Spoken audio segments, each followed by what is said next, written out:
What is the Sun-Times writing about Donald Trump's reboot, Lynn?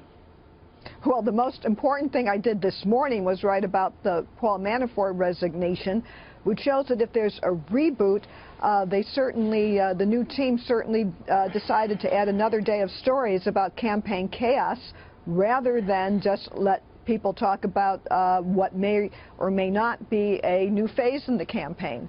So instead of announcing all the personnel changes at one time on Wednesday, we have another day where the campaign disarray is in the news. That has been criticized, well, a lot about the Trump campaign, is that if he tries to get on message about a particular thing, Judy, pardon me, he manages to squelch it by then, blowing up the campaign structure or, firing people.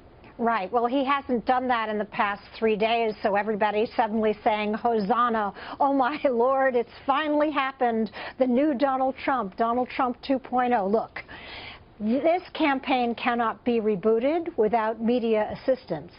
And our job, I think, is not just to accept what we see, but to say, who is the real Donald Trump? To ask this question, is it the candidate you've seen for the past 428 days who's been attacking Mexicans, Muslims, women, even the handicapped, or is it the candidate you're going to see for the next 81 remaining days of this campaign, who's going to be able to read a teleprompter well, and if his managers and handlers have their way, stay on message? We don't know the answer to that question yet, but that's what I'm going to be watching for, or one of the things I'm going to be asking. All right, well, let's take a look at one of the things he said during that big speech in North Carolina. I want you to give us your assessment. Here he is.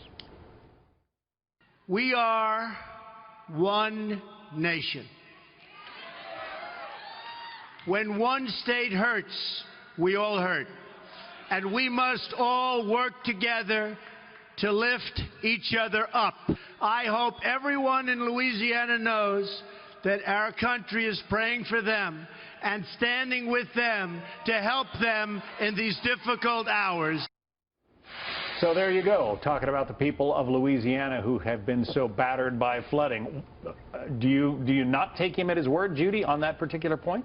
I don't take him either way. I'm waiting to see whether or not the positions that he's taken shift. I mean, he has been all about dividing people until now. And now all of a sudden he's talking about being the candidate of unity, of bringing us together, of accusing Hillary Clinton of bigotry.